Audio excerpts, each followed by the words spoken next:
믿음의 영적 시리즈 8번째 시간 참된 행복을 만나다라는 말씀의 제목으로 거룩하신 주님의 말씀 전하겠습니다. 참된 행복을 만나다. 여러분 행복하십니까? 대답 안 하신 분들이 조금 계신 것 같은데 행복하지 않다라고 생각하실 수도 있네요. 인생을 살아보면 수많은 사람들은 다 행복하길 원합니다. 아마 이곳에 계신 저와 여러분 중에 그 누구도 행복이 아닌 불행을 원하는 사람은 없을 거다라고 믿습니다. 모두가 다 행복하고 싶죠. 한평생 사는 인생인데 행복하게 살면 오늘을 살아도 행복, 내일을 살아도 행복, 행복하게 살면 얼마나 좋을까. 많은 사람들은 그렇게 행복을 찾아가며 살고 있습니다. 그런데 얼마 전에 이제 해마다 이제 그 미국에서 전 세계 사람들의 그 행복도를 조사하는 그러한 설문 조사를 한 것이 있습니다. 그 기관은 월드 해피니스 리포트라는 기관에서 이것을 하는데요. 나라별로 이제 그 행복 지수가 높은 그 나라의 순위를 매겼어요. 어디가 1등일까요? 한국이요? 믿으십니까? 믿음대로 될지어다 하는데 불행하게도 한국이 아니고 1위는 핀란드예요. 그리고 2등이 어디일까요? 덴마크였습니다. 그리고 3등은 바로 아이슬란드, 4등이 스위스였어요. 그럼 우리가 살고 있는 미국은 몇 등이었을까요? 비슷하게 나왔네. 23등 했습니다. 23등. 미국은 23등. 그리고 일본은 몇 등일까요? 51등. 그리고 중국은 60위였습니다. 행복도를 조사한 거예요. 한국은 몇 등일까요? 꼭 일본은 이기고 싶잖아요. 일본은 이기고 싶어요. 52등은 일본한테 졌네요. 52위가 바로 대한민국이었어요. 여러분, 우리나라가 국가가 가지고 있는 그 국내 총생산량이라고 말하는 Gross Domestic Product라는 그 GDP, 이게 바로 그 나라가 한 해 동안 국내에서 생산해내는 어떤 생산량을 총 집합한 그런 금액인데, 이 액수인데, 이 정도의 어마운트가 가장 1등의 나라가 어디냐면 미국이에요. 그리고 2등인 나라는 말 그대로 중국입니다. 땅이 클수록. 그리고 3등은 제가 잘 모르겠고 4등이 일본이었고요. 우리나라가 제가 알고 있기로는 14등이에요. 14등. 그러니까 경제적인 어떤 생산량을 갖고 있는 능력치가 있는 그것과 비례하지 않는 것이 행복지수라는 거예요. 행복이라는 것이 어떤 것들을 많이 가졌다고 해서 많은 것을 누리고 있다고 해서 얻을 수 있는 게 아니라는 것입니다. 그 아까 제가 말씀드린 월드 해피니스 리포트가 이것을 해마다 이렇게 해서 리포트로 하는데, 한국에 보면은 한국에는 그 미래개발원이라는 그런 기관이 있는데, 그 대한민국 그 미래개발원에서 한국 갤럽하고 리서치를 공조해서 해마다 사람들에게 이제 설문조사를 하고 행복도를 그것을 바탕하에 다시 조사해요. 그래서 한국 사람들이 그것들을 어떤 행복 지수를 갖고 살아가는지를 좀 섬세하게 디테일하게 분석한 그 보고서가 거기도 한국에서도 매년마다 나오는데, 제가 그거를 이제 다운을 받아서 이제 PDF 파일로 된 책자를 제가 살펴봤어요. 한 800페이지가 넘는데 시간 관계상 다 안 보고 저는 항상 이렇게 결론만 이렇게 보거든요. 그래서 결과를 보았어요. 그러니까 이 데이터의 베이스는 아까 제가 말씀드린 월드 해피니스 리포트를 바탕으로 해서 우리나라의 국민들은 어떤 것에 행복감을 느끼는지를 디테일하게 조사한 건데, 그 결과가 이렇게 나와 있어요. 한국인들이 행복도가 이렇게 높은 사람들을 보니까 그 사람들은 자신들의 삶의 의미에 어떤 높은 자존감을 가지고 있었고요. 그리고 성취감도 있었고 어떤 인생의 결정하는 그런 방식의 자유함을 느끼고 있었던 사람들이었다라고 기술하고 있었습니다. 그리고 그러한 사람들 외에 행복감에서 좀 멀어진 사람들의 통계를 내보니 대부분 60세 이상의 높은 고연령층, 그리고 1인 가구로 살아가고 있는 독거노인이나 혼자 사는 홀가족, 그리고 저소득층 같은 취약층의 계통의 사람들, 건강적으로 조금 약화되어 있는 사람들이 행복 지수를 나타낼 때 나는 행복하지 못해라고 표기하였다라는 것이에요. 그래서 그 아까 제가 읽었던 보고서의 결론 부분에 뭐라고 나와 있었냐면요, 행복한 삶과 삶의 만족도가 높은 집단은 가족 및 타인에 대한 신뢰도가 높은 경향을 보였으며 정치 및 사회 현상들의 잘하는 그런 사회화가 높은 사람들이었다라고 기술되어져 있더라고요. 다시 말해서 저는 이것을 보면서 제가 스스로 뭐라고 정의를 내렸냐면, 타인과 잘 어울리고 그들과 만나는 시간이 길어질수록, 또 어울리는 친구가 많고 사회 참여도가 높은 사람일수록 국민이라는 이 존재의 사람들은 행복하다라고 느끼는구나라는 생각을 하게 되었습니다. 앞서 설명드린 대로 누구나 행복을 원합니다. 행복은 모든 이들의 추구의 대상이에요. 그러나 우리가 세상적으로 바라는 그러한 이런 사회화를 잘하고 무언가 깊이 있는 관계 속에서 내가 행복하다라고 만족함을 느끼고 삶의 질이 높은 그러한 것들을 누려서 누리는 행복 말고, 하나님의 백성들에게는, 하나님을 믿는 그리스도인들에게는 그들이 행복하다라고 느낄 수 있는 그 또 다른 신앙인들만의 행복의 자리가 있다라는 것입니다. 그건 세상의 것과는 절대적으로 다르다라는 것이에요. 우리가 믿기 싫어도 세상에서 내가 누리는 행복의 자리와 교회라는 공동체, 신앙인으로 살아갈 때 우리가 누리는 그 행복의 자리는 확연되게 구별된다는 것이 바로 하나님의 말씀의 메시지입니다. 저는 오늘 그것에 대해서 함께 나누어 보려고 합니다. 우리가 이 땅의 인생을 살아가는 동안 하나님의 거룩한 백성으로 살아가는데, 과연 나는 그리스도인으로서 행복한가? 나는 정말 행복한 사람인가? 아마 이 질문을 여러분들 스스로에게 던져보시며, 오늘 우리에게 주시는 이 누가복음 6장 12절에서 28절의 말씀, 26절의 말씀 속에 과연 나는 정말로 행복한 자인가를 확인하시고 깊이 있게 묵상하시는, 그리스도인들에게 정말로 행복이란 무엇인지를 올바르게 깨달으시는 아름다운 시간이 바로 이 시간 되시기를 간절히 축복합니다. 그래서 오늘 우리에게 주시는 첫 번째 말씀, 참된 행복을 만나다, 첫 번째 말씀은요, 우리는 우리가 가진 행복의 관점이 바뀌어야 한다는 것입니다. 우리는 우리가 가진 행복의 관점이 바뀌어야 한다. 오늘 말씀 속에는요, 세 가지의 이야기가 이어지고 있어요. 첫 번째 이야기는 12절부터 16절까지 예수 그리스도께서, 예수님이 12사도를 부르시는 장면의 이야기가 나오고요. 두 번째는 병자들을 고치시는 이야기가 나오고, 세 번째는 사복사화라는 그 예수님이 네 가지 복과 네 가지 저주를 말씀해 주시는 이야기, 세 가지 이야기가 한꺼번에 나와 있습니다. 제가 오늘 이 본문을 묵상하면서 이 말씀 속에서 이 세 가지의 다른 이야기들이 어떻게 연결되는지를 이렇게 묵상하고 고민할 때 하나님이 제게 주시는 그런 음성이 있었어요. 첫 번째로 보면 12절의 말씀을 볼까요? 이때 예수께서 기도하시러 산으로 가사 밤이 새도록 하나님께 기도하시고 밝음에 그 제자들을 부르사 그 중에서 12를 택하여 사도라 칭하셨으니, 14절 이후에는 그 12명의 제자의 이름이 하나씩 하나씩 나열되고 있습니다. 여러분, 이 말씀에서 예수님께서 자신의 제자들을 선택하는 그 방법들이 나오고 있어요. 첫 번째가 뭐였죠? 밤이 새도록 기도하셨다. 그렇죠? 밤새 기도하셨어요. 두 번째는 택하여 부르셨다. 그들을 지명하여 택하고 부르셨습니다. 산으로 올라오라고 하셨겠죠? 그 수많은 무리 중에 그를 택하셨어요. 그리고 마지막 세 번째는 바로 사도라고 칭하여 주셨다라는 것입니다. 여러분, 이때에 제자로 선택받은 12명의 삶을 한번 들여다볼까요? 어땠을까요? 이들은 행복했을까요? 행복하지 않았을까요? 행복했습니다. 엄청 행복했죠. 수십만 대 1의 그 경쟁률을 뚫고 12명 안에 탑 12에 들었어요. 여러분이라면 신나고 행복하고 기뻐 날뛰지 않겠습니까? 예수님이 나를 불러주셨어요. 나를 선택하셨대요.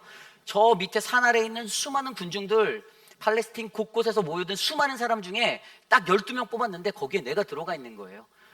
너무나도 행복한 자리죠. 제자들은 너무나도 행복했습니다. 많은 사람들 중에, 그것도 그냥 뽑은 게 아니라 주님이 밤새 기도하시고 선택한 사람이 나였어라는 이 자부심이 엄청났을 거라고요. 행복했습니다. 근데 거기까지인가요? 그 뒤에 이야기를 보니까 17절 이후에 예수께서 그들과 함께 내려오사 그들을 택하시고 부르신, 사도라고 칭하신, 제자라고 칭하신 그 자리가 끝나자마자 그들과 함께 내려오는 거예요. 상상해 보십시오. 좌총령 우백호로 6명씩 나눠서 쫙 끌고 내려온다고 하세요. 그런데 산 밑에 내려왔더니 평지에 서니 제자의 많은 무리와 예수의 말씀을 듣고 병고침을 받으려고 온 유대 사방과 예루살렘과 두로와 시돈의 해안으로부터 온 많은 백성이 있었어요. 유대 사방과 예루살렘과 두로와 시돈의 해안에, 이것 한마디로 팔레스틴 곳곳에서 사람들이 다 몰려들었다는 거예요. 엄청난 인파가 몰려 있었습니다. 그 큰 무리들이 자신들을 보고 있는데 자신들의 가운데는 예수 그리스도가 딱 중심축을 잡고 있는 거예요.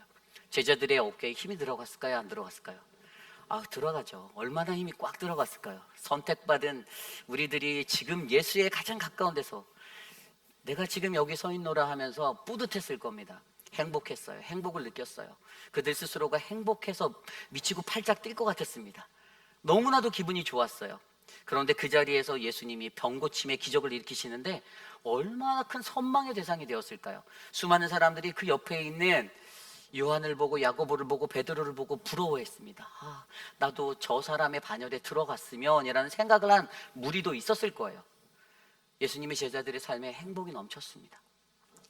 자, 예수님의 제자들이 왜 행복했죠? 지금 대세를 이루고 있는, 메인의 주류를 이루고 있는 예수 그리스도에게 내가 인정받고 있다, 내가 가장 가까운 자라는 그런 느낌을 받았기 때문이에요. 전형적으로 인간이 가지는 모습 중에 하나입니다. 누군가에게 존대를 받고 누군가에게 높임을 받고 누군가에게 두각이 되어지는 뚜렷한 나타냄을 가질 수 있는 위치에 놓였을 때 인간 스스로가 느낄 수 있는 가장 최고의 행복을 오늘 예수님의 제자들이 12명이 느끼고 있었어요. 그런데 그들의 이 마음을 꿰뚫어 보신 예수님께서 갑자기 뜬금없이 그 고침의 사역을 끝내고 나서 20절부터 어떤 이야기를 합니까? 사복사화라는 네 가지 복과 네 가지 저주, 화에 관한 이야기를 갑자기 하시는 거예요. 생뚱맞게. 이 흐름이 이렇게 이어지는 거예요. 예수님은 그들의 마음을 살펴보셨어요. 내가 선택한, 내가 기도하여 뽑은 12명이지만 하나님이 원하는 그 부르심의 자리는 어떠한 복을, 어떠한 행복을 추구하고 살아가야 하는지 그들이 올바르게 알기를 원하셨던 거예요.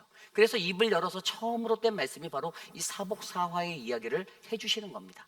어떤 삶을 살라고 말합니까? 20절 이후의 말씀에 보면 가난한 사람이 복이 있다고 말하고요, 지금 배고픈 사람이 복이 있다고 말하고요, 지금 우는 사람이 복이 있다고 말하고, 고난받는, 욕먹고 예수님 때문에 고난받고 욕먹는 사람이 복이 있다라고 설명해 주고 있습니다.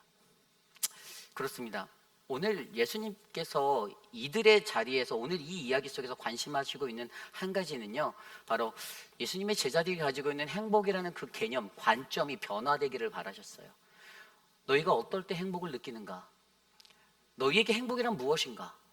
너는 오늘 왜 행복하니? 라는 이 질문들 앞에 오늘 예수님이 그것을 다이렉트로 직접적으로 하나하나 이렇게 직설적으로 얘기하지 않아도 그는 오늘 그들의 제자들, 나와 함께하는 가장 가까운 이 수제자들, 나의 손발이 되어주는 이 믿음의 동역자들이 이 행복이라는 이것을, 하나님의 복이라고 말하는 이 행복을 올바르게 깨닫고 믿음의 사람으로 살아가기를 원하고 계셨다는 사실입니다. 여러분, 이것을 믿으십니까? 굉장히 중요한 이야기예요. 이 세상을 살아가는 저와 여러분, 우리들도 행복하다라고 느낄 때는 내 자식이 학교 가서 100점을 받아오거나 상을 받아오거나 좋은 대학에 갈 때입니까? 물론 그것도 행복입니다. 맞아요. 그러나 더 중요한 거는 하나님의 백성으로 살아가는 우리들에게는 하나님이 주시는 그 축복의 은혜를 받을 때 가장 큰 행복을 느낄 수 있다는 거예요. 그렇다면 여기서 우리가 한 가지 확실히 알고 넘어가야 하는 게 있죠. 그거 바로 하나님이 말씀하시는 복이 무엇인가예요. 행복이 무엇인가? 여러분, 하나님이 말씀하시는 행복이 뭐라고 생각하세요? 내가 잘 되고, 내가 일평생 평안하고, 죽을 때까지 굶지 않고 배고프지 않고 편안하게 살다가 내 자식들도 승승장구하는 거, 이것이 행복일까요? 분명히 믿는 사람들에게는 하나님이 주시는 또 다른 메시지가 있다는 것이에요. 오늘 이 말씀에서 20절 이후의 말씀에 보면요, 20절 말씀에 너희 가난한 자는 복이 있나니 이렇게 얘기하십니다. 그리고 뒤에서도 지금 줄인 자는 복이 있나니, 그리고 지금 우는 자는 복이 있나니, 복이 있나니, 계속 이 네 가지 복을 복이 있나니로 말씀하세요. 여기서 복이라는 단어에 대해서 우리가 한번 먼저 살펴보려 합니다. 복이라는 단어는 오늘 말씀 속에 복이라는 단어는 헬라어로 마카리오이라는 단어를 썼어요. 마카리오이. 근데 이 마카리오이는 복수예요. 원형의 단수형은 마카리오스라는 단어가 이 복이라는 단어예요. 한국 그 현대인의 성경이나 세번역 성경에는 행복이라고 기재되어 있어요. 복이 행복이다라는 거예요. 그러나 이 마카리오이라는 단어, 이 마카리오이, 복수형으로 쓰인 원래 원형은 마카리오스죠. 그럼 이 성경이 말하는 마카리오스, 복이 무엇인가에 대해서 저와 여러분들이 깨달아야 한다는 것이에요. 성경이 말하는 마카리오스는 무엇인가? 첫 번째는요, 하나님이 복이다라는 거예요. 하나님이 복이다. 여러분, 이거 믿으십니까? 디모데전서 1장 11절 말씀에 이 교훈은 내게 맡긴 바 복되신 하나님의 영광의 복음을 따름이라. 아멘. 사도 바울이 말합니다. 하나님을 복되신 하나님이라 표현하고 말하고 있어요. 그리고 디모데전서 6장 15절 후반절에도 하나님은 복되시고 유일한 주권자이시며 만왕의 왕이시며 만주의 주시오. 아멘. 뭐라고 사도 바울이 고백합니까? 하나님이 복이다라고 말씀하고 있어요. 여러분 하나님이 복이다라는 이 전제를 믿으십니까? 하나님이 복입니다. 복은요 하나님의 것이에요. 어떻게 하냐고요? 여러분 그 아리스토텔레스 같은 사람들, 이런 헬라의 그리스 철학자들은요 어떤 헬라어 단어 하나하나의 어떤 의미를 정확하게 하기 위해서 그것에 의미를 부여해요. 그런데 이 사람이 그 신이 갖고 있는 신의 가장 독특한 두 가지 특성에 대해서 얘기하는데, 이 첫 번째 특성이 헬라어로 세이오스라고 말하는 이 디바인, 영어로 디바인, 신성에 관해서 얘기했어요. 신은 왜 신인가? 신만이 갖고 있는 그는 신성이 있다. 이것에 대해서 첫 번째 특징을 얘기했고요. 두 번째 특징이 바로 뭐냐면 바로 이 마카리오스를 얘기해요. 신에게는 마카리오스가 있다. 이게 뭐냐면 이 마카리오스라는 단어, 이 복과 행복이라는 이것은 신의 영역이라는 거예요. 신성한 신만이 가지고 있는, 아리스토텔레스가 그것을 정확하게 얘기하고 있어요. 신의 상태를 지극히 복된 상태로 묘사한 단어 중에 하나가 마카리오스다라고 아리스토텔레스가 철학적으로 그것을 풀어서 설명을 합니다. 그리고 앞서 제가 설명드린 대로 디모데전서와 성경의 곳곳의 말씀에서 하나님이 복이다라고 표명하고 있는 거, 그것은 왜냐하면 우리에게 유일하신 신 되시는 하나님, 그분이 갖고 있는 그 행복, 그것이 바로, 그 복이 바로 오늘 우리가 말씀에서 살펴보는 마카리오스라는 것이다 라는 거예요. 복은요 여러분, 내가 받고 싶은 영역은 될 수 있지만 그 복의 주권은 나에게 있는 것이 아닙니다. 복의 주권은 누구에게 있습니까? 하나님의 손에 있어요. 하나님의 것입니다. 우리가 가장 먼저 이해하는 것은 바로 이거여야 하는 거죠. 복은 하나님의 것이다. 여러분 이것을 믿으시기 바랍니다. 복은 하나님의 것입니다. 행복은 하나님의 것이에요. 수많은 사람들이 제 아무리 행복을 찾아 쫓고 그것을 따라 살아간다 하더라도 복은 절대적으로 하나님의 영역이고 하나님의 것입니다. 그런데 거기에서 멈추지 않아요. 하나님이 그냥 복은 나의 것이야 라고 멈추면 하나님은 굉장히 이기적인 분인데, 우리 하나님은 그렇지 않다라는 거예요. 하나님께서는요 그 하나님의 복, 행복을 우리에게 나누어 주십니다. 어떻게 나누어 주실까요? 우리가 행복에 참여할 때 나눠 주신다라는 거예요. 누가복음 1장 46절에서 48절 말씀, 이 말씀은요 마리아가 수태고지를 받고 나서 그 마리아 찬가라는 노래로 하나님께 영광 돌리는 장면이에요. 마리아가 이르되 내 영혼이 주를 찬양하며 내 마음이 내 구주를 기뻐하였으면 그의 여종의 비천함을 돌보셨습니다. 보라 이제 후로는 만세 나를 복이 있다 일컬으리로다. 아멘. 누가요? 하나님께서 그녀에게 비천한 나에게 복된 존재로 바꿔주셨다라는 신앙의 고백이 일어납니다. 그냥 일어나는 것이 아니에요. 하나님의 복음의 사역에, 하나님 나라의 사역에 내가 참여하였을 때, 우리가 동참하였을 때 하나님께서는 우리를 그러한 복의 존재로 일컬어 주신다라는 사실입니다. 야고보서 1장 12절 말씀에도 시험을 견디어내는 사람은 복이 있도다. 아멘. 시험을 견디는 것은 우리들이지만 그것에 복이 있다라고 말씀하시는 분은 하나님이 되어주신다라는 사실이에요. 베드로전서 3장 14절 말씀에도 그러나 의를 위하여 고난을 받으면 복이 있는 자니, 이때도 다 마카리오스가 쓰였어요. 마카리오이가 쓰였어요. 마카리오스. 하나님의 복이 우리들에게 나누어집니다. 어떨 때? 우리가 그 복에 참여할 때. 저는 이곳에 계신 저와 여러분들이 그러한 은혜의 자리에 서기를 원합니다. 그리고 이것이 그냥 거기까지 끝나는 게 아니에요. 우리가 한 가지 더 알아야 되는 사실이 있는데, 그것은 바로 이 행복이라는 것이 바로 하나님의 은혜가 된다라는 거예요. 복은 하나님의 은혜로 우리에게 돌아온다라는 것입니다. 하나님의 그 복의 주인이 하나님을 알고 내가 그것에 참여한 자들에게는요 하나님이 그에게 그 은혜, 그 은총의 복을 우리에게 베풀어 주시는데, 로마서 4장 6절 8절 말씀에 이렇게 나와 있습니다. 일할 것이 없이 하나님께 의로 여기심을 받는 사람의 복에 대하여 다윗이 말한 바, 불법이 사함을 받고 죄가 가려짐을 받은 사람들은 복이 있고 주께서 죄를 인정하지 아니하실 사람은 복이 있도다 함과 같으니라. 아멘. 뭐라고요? 죄를 용서함을 받은 사람, 그 죄 사함을 받은 자리, 그 자들은 복이 있다라고 말합니다. 누가 우리의 죄를 사해 주시죠? 하나님이요. 그게 하나님의 은혜 아닙니까? 그 은총 아닙니까? 우리가 성경에서 바르게 알아야 하는 이 마카리오스라는 이 행복은요, 하나님의 것입니다. 그러나 그 행복은 그 하나님의 나라의 사역에 진실되고 정직한 마음으로 참여한, 믿음으로 참여한 우리들에게 하나님께서 우리에게 베풀어 주시는 은혜의 자리가 되어 우리의 삶에 행복으로 다가오는 것을 믿으시기 바랍니다. 성경에 보면 아브라함이 믿음으로 의롭다함을 여김받았다라고 기록되어져 있는 창세기 15장의 말씀처럼 그는 하나님의 사역에, 하나님의 나라의 그 복음에 스스로가 자원하여 동참하고 참여했을 때 하나님께서 그를 의인으로 여겨주시고 그에게 복을 베풀어 주셨습니다. 저는 저와 여러분들의 인생 속에서도 그러한 은혜가 날마다 넘쳐나는 그 믿음이 올바르게 정립되어지기를 간절히 소망합니다. 어떠한 행복을 꿈꾸십니까? 어떠한 행복을 원하며 이 시대를 살고 계십니까? 나에게 주는 유익적인 삶, 내 자녀들, 내가 모든 것들 가운데 편안하고 행복하고 남들에게 높임받고 뛰어난 그러한 위치에서 서 있는 거, 그게 행복입니까? 아닙니다. 하나님의 복음을 인정하고 하나님의 행복을 인정하고 하나님 앞에 겸손히 엎드려 그분의 나라에 참여함으로써 주님의 은혜를 받고 은총을 받는 자가 진정한 복된 인생임을 믿으시길 바랍니다. 저는 저와 여러분 오늘 우리의 삶 가운데 그러한 은혜가 넘쳐나는 아름다운 인생이 되시기를 간절히 축복합니다. 이것이 오늘 말씀의 첫 번째, 참된 행복을 만나다, 바로 우리가 가진 행복의 관점이 바뀌어야 한다입니다. 오늘 마지막으로 두 번째, 참된 행복을 만나다. 우리가 참된 행복을 만나려면 두 번째로요, 우리는 예수 그리스도로 인하여 얻게 되는 행복을 이해해야 한다는 것입니다. 우리는 예수 그리스도로 인하여 얻게 되는 행복을 올바르게 이해하셔야만 합니다. 오늘 말씀 20절 이후의 말씀은 제가 말씀드린 사복사화에 대한 이야기예요. 네 가지 복과 네 가지 화에 관한 이야기가 있습니다.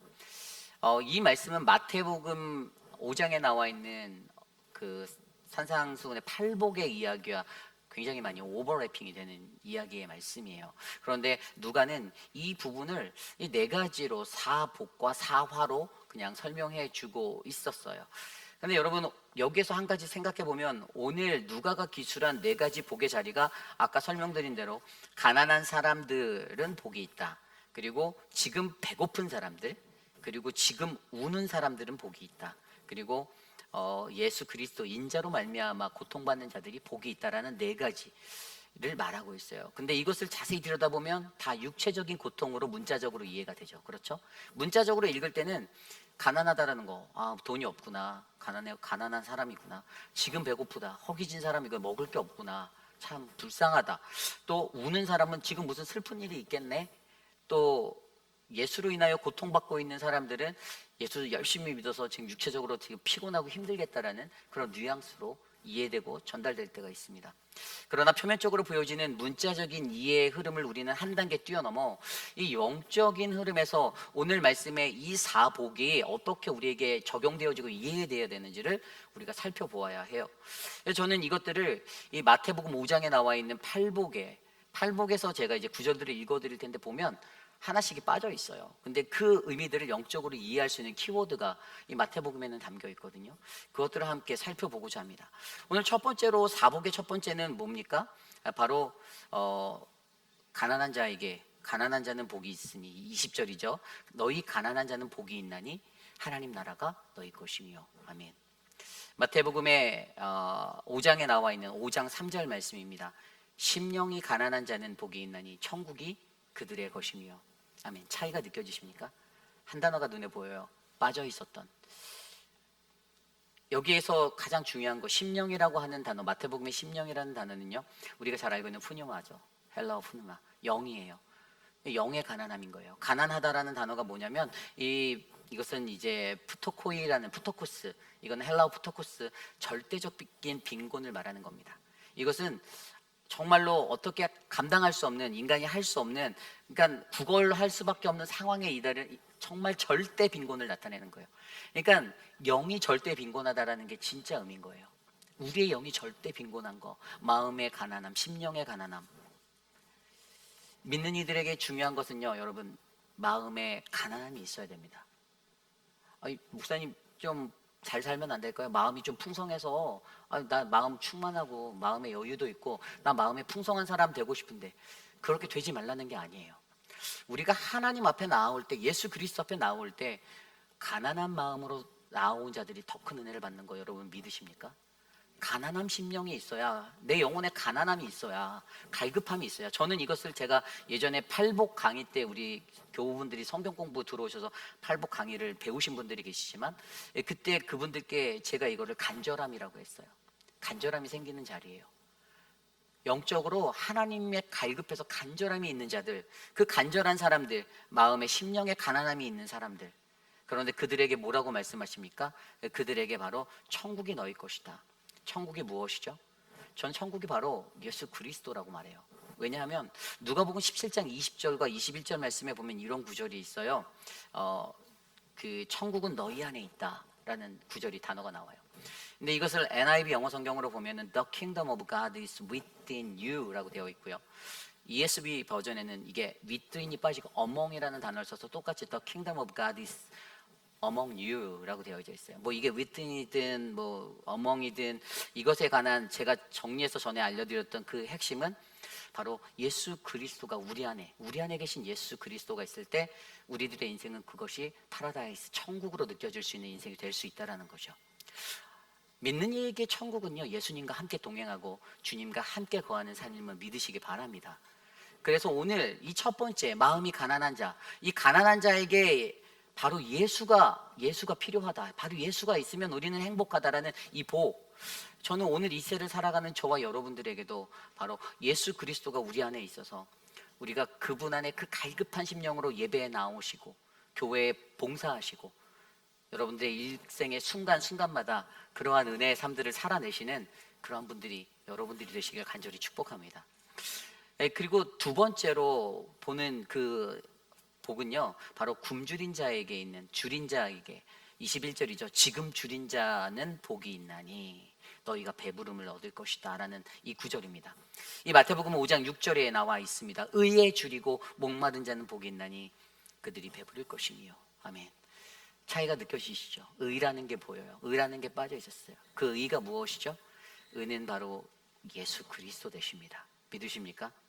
어떻게 하냐고요? 로마서 말씀에 나와 있잖아요. 이제 율법 외에 하나님의 한 의가, 또 다른 한 의가 나타났으니 누구죠? 예수 그리스도. 로마서 3장 21절 말씀에 나와 있어요. 우리가 믿는 이로써 의롭다라고 할 수 있는 분은 오직 예수 그리스도 한 분이십니다. 내가 의롭다라고 우리는 할 수 없어요. 여러분들 스스로가 나 의로운 사람이야 라고 말 못해요. 그렇게 말하는 분이 있으면 귓속말로 너 사기꾼이냐 라고 얘기해 보세요. 말이 안 돼요. 우리가 우리 스스로 나 의로운 자가 될 수 없습니다. 오직 그리스도만이 의로우신 분이세요. 그런데 그 의에 줄인 자라고 표현하잖아요. 근데 오늘 말씀에서는 지금 줄인 자는 복이 있나니 라고 말했잖아요. 그러니까 이게 그냥 물리적인 현상, 육체적인 현상으로만 보이는데 실제로 영적인 부분에서는 예수 그리스도의 줄인 자를 말하는 거예요. 그리스도 때문에 갈급하고 배고프고 막 이게 막 영적 갈증이 막 몰려오는 사람을 말하는 겁니다. 그런 자들에게는 복이 있나니 뭐라고요? 그들이 배부를 것이다. 아멘. 어떻게 배부를까요? 예수 그리스도께서 말씀하셨죠. 요한복음 6장 35절 말씀에 예수께서 이르시되 나는 생명의 떡이니 내게 오는 자는 결코 줄이지 아니할 터이요 나를 믿는 자는 영원히 목마르지 아니할 것이로다. 아멘. 영원한 배부름이 우리에게 있습니다. 예수 안에 있을 때. 요한복음 4장 13절 14절에도 예수께서 대답하여 이르시되 이 물을 마시는 자마다 다시는 목마르려니와 내가 주는 물을 마시는 자는 영원히 목마르지 아니하리라. 아멘. 여러분, 예수 그리스도가 바로 우리들의 배고픔을 채울 수 있는 그 영적 기근을 해결할 수 있는 유일한 분이심을 믿으시길 바랍니다. 그래서 예수 그리스도를 믿는 자, 그것에 줄인 자는 복이 있다라는 거예요. 예수 그리스도 때문에. 자, 세 번째, 유진 피터슨은 이 부분에 대해서 이렇게 말했어요. 우리가 잘 알고 있는 유진 피터슨이 의에 줄이고 목마름은 하나님께 입맛 당기는 배고픔과 목마름이다라고 표현합니다. 우리가 잘 알고 있는 파스칼도 사람들의 마음에는 하나님만이 채울 수 있는 유일한 공간이 있다라고 설명해요. 바로 우리의 영적 갈급함들을 얘기하는 겁니다. 그러면 여러분들이 이 부분들을 이해하시고 내가 예수 그리스도 의에 줄인 자가 되어 하나님 앞에 나아가는 믿음의 사람이 되기를 추구하시기를 간절히 바랍니다. 세 번째는요, 지금 우는 자는 행복하다. 21절 말씀이죠.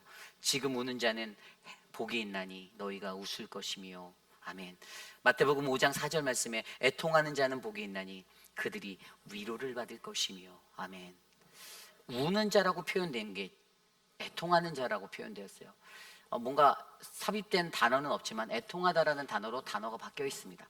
그렇다면 우리가 이 애통함이 무엇인지를 알아야 돼요. 애통이라는 단어는 헬라어로 펜도스라는 단어입니다. 슬픔이에요. 근데 그냥 슬픔이 아닙니다. 이것은 죄로 인한 슬픔이에요. 죄로 인한, 내가 죄인임을 깨달았을 때 찾아오는 그 슬픔입니다. 그런데 이걸 누가 느꼈을까요? 베드로가 느꼈죠. 베드로가 예수님이 자기에게 나와 요단강가에서 세례를 받을 때 주님, 나를 떠나소서, 나는 죄인으로소이다 라고 고백했던 이유가 바로 이겁니다. 뭔가 잘못을 해서 내가 지금 예수에게 큰 죄를 저질러서 내가 죄인이라 느낀 것이 아니라 절대자 앞에서 우리의 구원자 되시는 그분을 우리가 마주할 때는 내 삶에 있어서 내가 태어날 때부터 가졌던 나의 죄성과 나의 죄악된 모습들이 환히 나에게 드러날 수밖에 없는 거예요. 그것 앞에 우리는 무릎을 꿇는 것입니다. 그래서 지금 우는 자, 왜 우는 걸까요? 지금 애통하는 사람은 내가 죄인이라서 내가 슬픈 거예요. 내 인생이 너무 불쌍한 거예요. 그래서 내가 주님의 긍휼하심이 필요하고 주님의 은혜가 필요하다라는 거예요. 그 슬픔을 말하는 거예요. 그런데 그러한 자들에게 뭐라고요? 그들이 위로를 받을 거, 복이 있나니 그들이 위로를 받는다. 위로라는 단어는 제가 하도 많이 설명드렸어요. 헬라어로 파라칼레오, 파라 몸모 곁에서, 칼레오 부르다. 하나님께서 우리를 그분의 곁으로 부르신다라는 의미로 제가 말씀드렸죠. 그래서 믿는 이들에게 가장 큰 축복, 애통하는 사람, 내 죄를 제대로 바라볼 수 있는 자의 가장 큰 축복은요, 주변에 있는 사람들로부터 위로받고 격려받는 게 아니라 저 하늘에 계신 우리 아버지 하나님께서 우리의 위로가 되어 주신다라는 그 영적 의미를 우리가 깨달아 아는 것이다라고, 이것이 복이다라고 설명하는 겁니다. 굉장히 중요한 얘기예요. 단순한 인간들은 자기가 슬퍼하고 자기가 아파할 때 사람들의 위로를 바라죠. 그런데 나 자신에 대한 죄성을 발견하지 못한 채 계속 똑같이 쳇바퀴 같은 인생을 살아가는 사람들은 저 하늘로부터 내려오는 그 위로를 전혀 느끼지 못해요. 그러나 진정으로 내가 죄인임을 깨닫는 사람은 남이 뭐라고 해도, 다른 사람이 알아주지 않아도 하나님이 나를 안아주시고 나를 감싸주시고 내게 위로하시는, 내 곁으로 와라라고 부르시는 그 음성을 듣고 주님께 꼭 달라붙어서 기도하고 예배드리고 믿음 안에 살아간다는 것입니다. 저는 저와 여러분 우리들의 삶이 그러한 인생이 되기를 소망합니다. 이것이 바로 세 번째 복에 관한 이야기예요. 네 번째 복은 무엇이죠? 예수로 인하여서, 22절이죠. 인자로 말미암아 사람들이 너희를 미워하며 멀리하고 욕하고 너희 이름을 악하다 하여 버릴 때에는 너희에게 복이 있도다. 아멘. 이게 굉장히 많은 리더십들에게 해당되는 얘기 같아요. 교회에서 섬기시는 목회자들이나 장로님들이나 뭐 이렇게 앞에서 일하시는 분들, 뭔가 해놓고서도 막 욕 되게 많이 먹잖아요. 영성 없으신 분들이 이렇게 욕을 하시겠지만, 그런 주님을 위해서 살아가고자 할 때 환난과 핍박과 고통을 받는 거, 그러한 자리. 근데 그 말씀에서 보면 이게 바로 인자로 말미암아, 굉장히 중요한 거예요. 예수 때문에. 이것이 마태복음 5장 10절 말씀에 이렇게 나와요. 의를 위하여 박해를 받는 자는 복이 있나니 천국이 그들의 것임이라. 아멘. 똑같습니다. 예수 그리스도 때문에 고통받는 사람들은요, 어떤 모욕을 당해도 어떤 어려움을 당해도 예수 그리스도가 그들 안에 있다라는 그 천국의 은혜를 받게 된다라는 사실을 설명해 주고 있는 거예요. 베드로전서 4장 15절 16절 말씀에 사도 바울이 이렇게 고백합니다. 너희 중 누구든지 살인이나 도둑질이나 악행이나 남의 일을 간섭하는 자로 고난을 받지 말려니와 만일 그리스도인으로 고난을 받으면 부끄러워하지 말고 도리어 그 이름으로 하나님께 영광을 돌리라. 아멘. 예수 그리스도로 인하여 고통받는 것에 기뻐하라라고 말합니다. 디모데후서 3장 12절에도 무릇 그리스도 안에서 경건하게 살고자 하는 자는 핍박을 받으리라. 아멘. 거룩하고 경건하게 살아가고자 하는 사람들, 예수님 제대로 믿어보려고 진짜 예수 있는 사람처럼 그냥 무늬만 경건한 척하는 가짜 그리스도인들 짝퉁 말고요, 진짜 그리스도인으로 살아갈 때는 이런 환난과 고난이 100%, 200% 있을 것인데 그 환난들을 거룩함으로 견뎌낼 수 있다라는 것에 예수 안에서 우리에게 이것을 전하고 있는 것입니다. 그렇습니다. 오늘 말씀에서 이 사복이라고 말하는 것, 이 사복의 말씀 뒤에 사화, 네 가지 화를 얘기하는데 24절에 그것을 그냥 말을 뒤집잖아요. 가난한 자가 복이 있다고 했던 것을 부요한 자에게는 불행이 닥칠 것이다 라고 말하고요.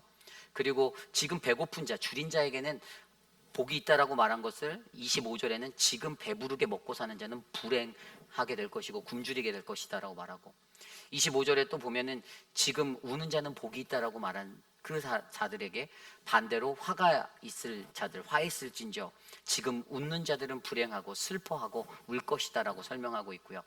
그리고 26절 말씀에 모든 사람이 칭찬하는 자들, 사람들에게 칭찬받는, 예수 때문에 고통받고 있는 사람들은 복이 있다라고 말씀하시는데 그걸 뒤집어서 사람들의 시선에만 들려고 사람들의 칭찬받는 사람은 불행하게 될 것이다라고 사화로 얘기하고 있는 거예요. 자, 여러분들은 어떠한 자리에 계신 분들입니까? 여러분들은 예수님 때문에 고통받고 예수님 때문에 슬퍼하고, 아니면 여러분들은 여전히 사람들의 눈치 보고 사람들한테 떠받침 받고 싶고 그런 위치에서 살아가는 인생입니까? 어떤 인생이십니까? 한번 생각해 보십시오. 오늘 말씀 속에서 영적 진리는 단 하나예요. 바로 예수 그리스도예요. 우리 안에 예수 그리스도가 있는가 없는가, 이것이 중요하다는 것을 설명하고 있습니다.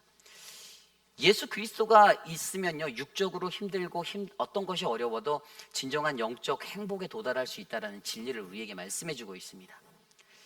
육적인 고통, 어렵게 받는 고통, 그래서 쉽게 포기하고 쉽게 좌절하고픈 고통이 찾아와도 우리가 견뎌낼 수 있는 것은 바로 예수 그리스도가 우리 안에 있어서 예수님 때문에 우리는 행복할 수 있다는 사실을 저와 여러분들이 믿으시기 바랍니다.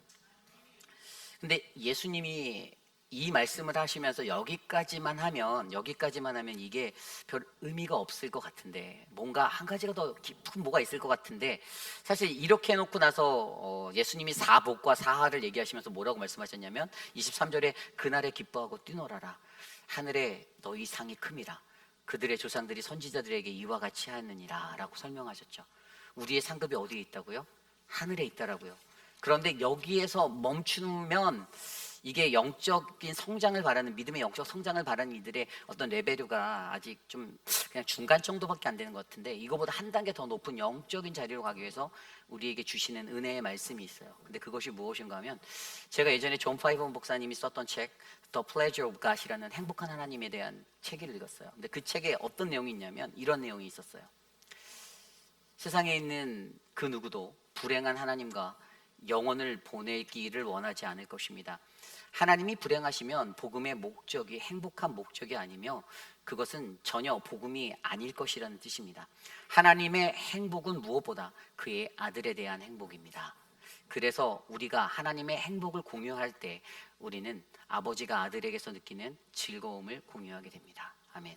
무엇을 생각하게 되었냐면, 하나님은 무엇 때문에 행복하실까를 생각하는 거예요. 그런데 하나님 무엇 때문에 행복할까요? 하나님은 그의 아들로 인해 행복합니다. 십자가로 내몰았던 예수 그리스도 때문에 하나님은 가장 행복해 하셨어요. 그런데 거기에서 멈춰지는 것이 아니에요. 요한복음 17장 27절 말씀이 바로 이 말씀을 예수님이 풀어내신데 이렇게 설명합니다. 요한복음 17장 26절, 내가 아버지의 이름을 그들에게 알게 하였고 또 알게 하리니 이는 나를 사랑하신 사랑이 그들 안에 있고 나도 그들 안에 있게 하려 함이니라. 아멘. 예수님의 기도의 장면입니다. 하나님과 자신의 영광을 구하는 기도를 드리고 제자와 모든 성도를 위한 기도를 드린 마지막 순간의 기도가 26절에서 바로 내가 아버지의 이름을 그들에게 전하였어요. 알게 했어요. 예수님이 직접 알게 하셨다라는 것을 나누고, 나를 사랑하신 그 하나님의 사랑이 그들 안에 있으면 나도 그들 안에 같이 있으려 합니다라고 얘기하면서, 바로 우리가 가진 행복의 가장 큰 목적은 하나님이 가지신 행복의 목적, 내 아들이 행복한 것, 내 아들이 행복하다라는 이것을 공유할 때, 나눌 때, 저와 여러분들이 주님의 자녀로서, 주님의 아들과 딸로서 이 땅에서 우리가 행복한 것을 가장 바라는 하나님이신데, 이것들이 서로에게 공유되어질 때, 나누어질 때, 전파되어질 때, 예수님이 전하신 것처럼 우리도 그 사랑을 전하며 우리가 갈 때 하나님은 가장 행복함을 저 하늘에서 느끼고 계신다라는 사실이 우리에게 말씀하시는 영적 비결인 거죠. 그래서 3월 초부터 시작하는 노방전도에 여러분들을 초대합니다. 하나님이 가장 행복해 하실 수 있는 복음을 전할 수 있는 그 은혜의 자리에 나와서 같이 찬양하고 복음을 전하는 거예요. 시간 되시는 분들은 방구석을 긁지 마시고 나오셔서 주님의 복음을 목소리로 높여 찬양하십시오. 같이 움직여서 같이 즐겁게 찬양하고 정말 행복하게 하나님의 복음을 전하면 아마 우리들 모두가 서로 환하게 웃으며 행복한 그런 모습됨을 발견하실 수 있게 될 것입니다. 이제 말씀을 정리해 보고자 합니다. 행복이라는 것이 참으로 중요한 것이죠. 그렇죠? 행복은 누구나가 다 원하는 것입니다. 저도 행복하고 싶어요. 목회를 하면서, 목양을 하면서 저도 개인적으로 행복하고 싶습니다. 내 스스로가 행복할 때 어떤 게 나에게 행복일까? 우리 아내가, 사랑하는 내 아내가, 사랑하는 내 딸이 건강하게 자라고 뭐 좋은 집에 살고 좋은 차를 타고 막 그들이 원하는 걸 다 해주고, 이런 게 물론 제게 행복이 육체적으로 될 수 있지만 저는 그거보다 더 큰 행복은 바로 하나님 나라의 복음이 사랑하는 성도들에게 온전하게 전달되어지고 하나님의 말씀 안에서 그들이 깨달음을 받고 행복해하고 즐거워하는 인생이 되는 것을 저는 가장 큰 행복으로 보고 있습니다. 김석준 씨가 지었던 찬양 중에 난 예수가 좋다고 찬양 기억하시나요? 오래된 찬양이잖아요. 제가 이 말씀을 준비하면 그 찬양의 가사가 머릿속으로 스쳐 지나가는데, 많은 사람들 참된 진리를 모른 채 주님 곁을 떠나갔지만 내가 만난 주님은 참 사랑이었고 진리였고 소망이었다. 1절 가사예요. 3절의 가사에 가면 형제 자매여 참된 행복을 찾거든 예수님을 만나보세요. 그분으로 인하여 참된 평안을 얻고 나와 같이 고백할 겁니다. 뭐라고요? 난 예수가 좋다오. 난 예수가 좋다오. 주를 사랑한다던 베드로의 고백처럼 난 예수가 좋다오. 여러분, 이게 행복이에요. 여러분의 고백은 무엇이에요? 오늘 여러분들의 삶에 참된 행복은 무엇입니까? 우리의 자녀들이 잘 되는 거 너무 행복하죠. 좋은 배우자를 만나고 좋은 가정을 이루고 믿음의 가정을 이루는 거 너무 중요합니다. 좋은 직장을 나가고 정말 부족함 없이 잘 살아가는 거, 건강하게 무탈하게 살아가는 거 정말 중요해요. 그러나 그거보다 더 중요한 우리들의 인생의 최대의 참된 행복은 바로 주님을 만나는 것, 예수 그리스도를 바르게 만나는 것. 그때 저와 여러분들 우리의 삶에 갖고 있던 우리의 삶의 행복의 관점이 바뀌시기를 바랍니다. 인간적으로 원했던, 제자들이 막 엑사이팅해서 흥분했던 내가 예수님의 오른팔이 되었어, 내가 예수님의 핵심 멤버가 되었어, 기뻐 날뛰었다, 내가 지금 예수님과 함께 산에 내려와 이 기적의 장면에 내가 이분의 곁에 있어가 아니라 마음이 가난한 자에게, 그리고 애통하는 자에게, 의에 줄이고 목마른 자에게, 의를 위하여 핍박받는 자에게, 바로 예수 그리스도 때문에 고통받고 고난받는 그 자에게 하나님이 주시는 최고의 행복이 넘치는 그 인생이, 저는 저와 여러분 우리 모두의 인생이 되기를 간절히 축복합니다. 그러한 마음으로 이 시간 모두 자리에 일어나 함께 찬양하기 원하는데요, 행복이라는 찬양, 우리 이 찬양 함께 드리며 함께 나아가겠습니다. 함께 찬양합시다. 화려하지 않아도,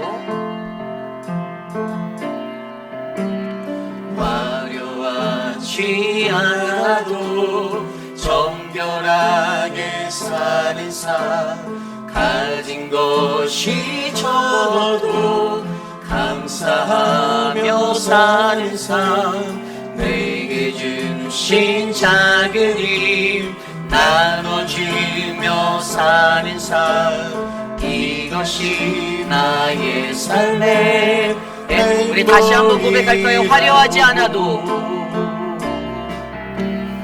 화려하지 않아도 정결하게 사는 삶, 가진 것이 적어도 감사하며 사는 삶, 내게 주신 작은 힘 나눠주며 사는 삶, 이것이 나의 삶의 행복이라오.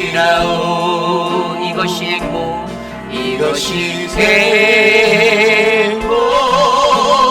행복이라오. 세상이 알 수 없는, 세상이 알 수 없는 하나님 선물, 이것이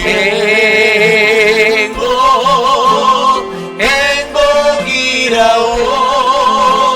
하나님의 자녀로 살아가는 것, 이것이 행복이라오.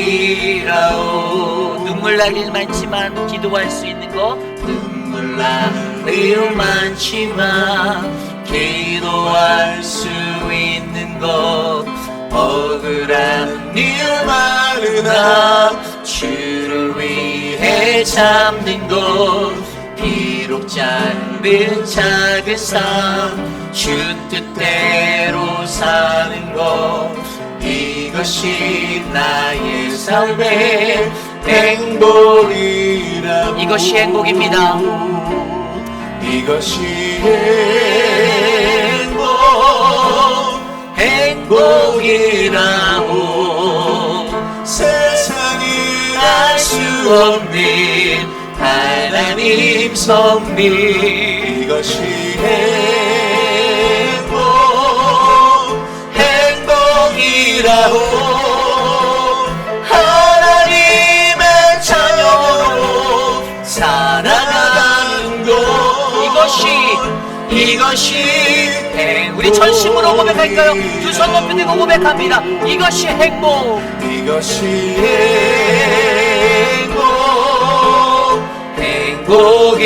행복이라오. 세상이 알 수 없는 하나님 섭리, 이것이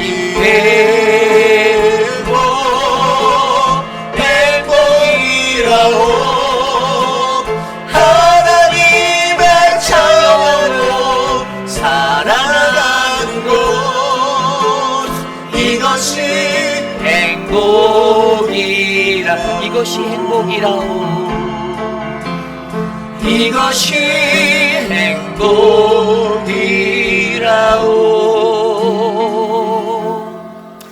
참으로 존귀하신 하나님, 주님의 은혜에 감사합니다. 하나님, 이 세상을 살아가며 우리가 하나님의 자녀로서 행복하다 느낄 수 있는 그 은혜에 서기 원합니다.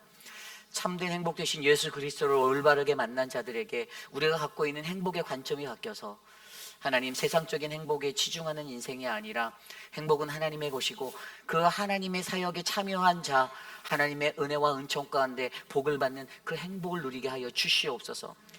예수 그리스도로 인하여서 얻게 되는 그 행복들을 우리가 이해하며 하나님, 심령의 마음에 가난한 자, 애통하고 나의 죄로 인해 애통하는 자, 예수 그리스도로 인해서 줄이고 목마른 그 영적 기근에 허덕이는 자들, 그리고 의를 위하여 예수 그리스도를 인하여 박해받고 고난받는 불편하게 살아가는 자들에게 주어지는 최고의 축복을 우리가 누릴 수 있도록, 그리고 우리 하나님이 가장 행복해 하시는 내 아들이 행복해 하는 것, 그 아들의 사랑, 하나님의 사랑을 전하며 세상 가운데 살아가는 행복한 자들이 바로 사랑하는 모든 회의빛 한인 장로교회 성도들이 되게 하여 주시옵소서.